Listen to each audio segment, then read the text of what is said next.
Hello, I'm going to do two quick videos to introduce these Dorset drums. I want to use video because there's motion and sound involved, so video just seems to make sense. This first video, I'm going to talk a little bit about the context of the drums, where they were found, where they might fit into Dorset society, and give you a little hint of what they actually may have sounded like.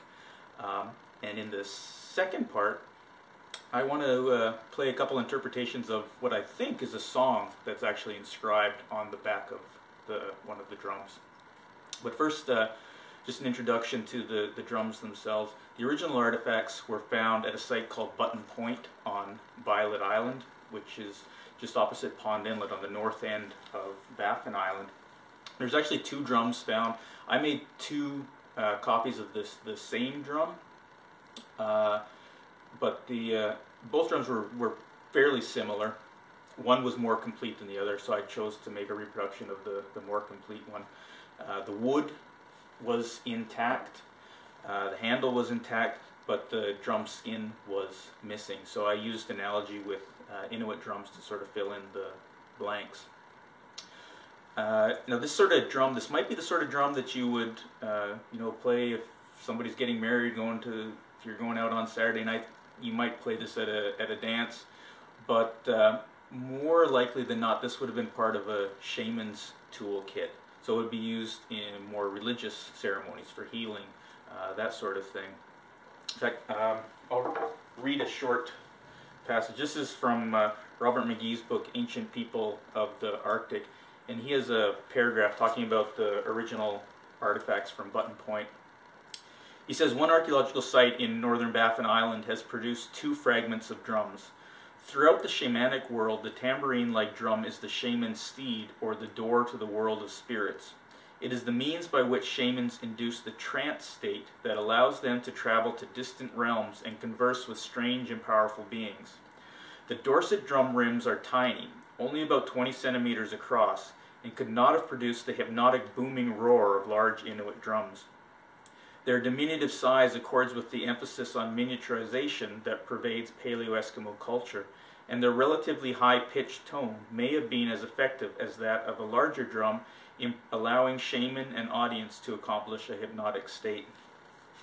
So that's sort of the context that these drums might have been used in.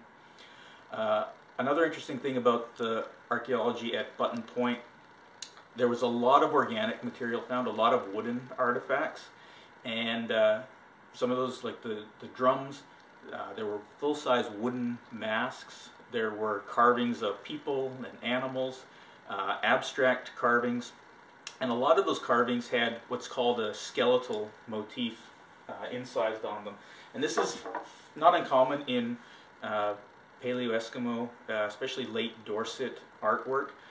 This is a carving of a bear from Igloolik. This wasn't found at the same site, but you can see that it's a relatively natural carving of a bear, but then the skeleton is incised on top of it. You can almost see an X-ray view through the skeleton. This one's fairly complete. There's marks for the skull and the legs and arms, but minimally the spinal column would be incised. And so it's kind of neat. There's actually a spinal column incised on these drums. There's some other marks I'll talk about in the second part of the video, but it does look like this skeletal motif is also applied to the drum. So I made the drum out of bent willow shoots because willow actually grows in the Arctic.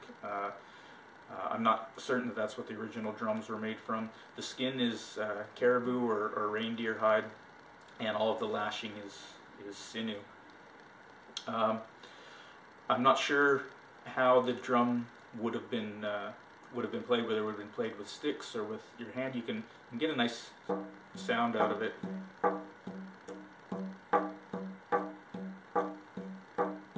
Just by using your fingers. And such a light drum, I'm not, bashing my knuckles up making this sound.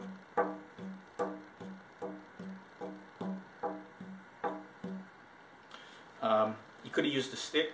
I'll use this just wood stick.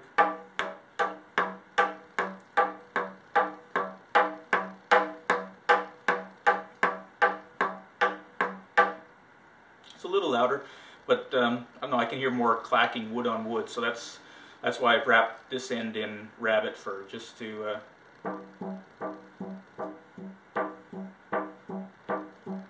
it just muffles that wood on wood clack, so you hear the reverberation of the drum. Now this drum is fairly dry. The skin is fairly tight. This one is a little more damp.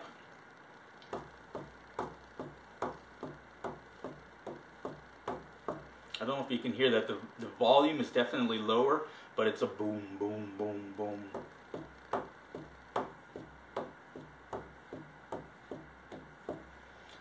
This is much more reminiscent of what the big Inuit drums sound like, the drums that are 2 or 3 times the diameter of this.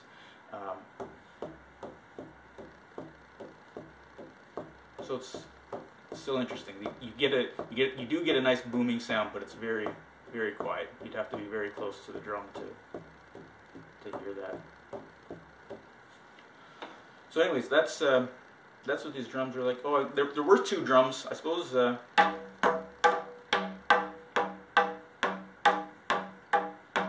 So that's another option. Instead of using your fingers or a stick, the 2 drums are found side by side. They're the same size. Maybe you could play with the drum on the drum. Anyways, so that's a quick introduction. Like I said, in part 2, I want to talk more about these marks and why I think they might be the oldest song ever recorded in Canada.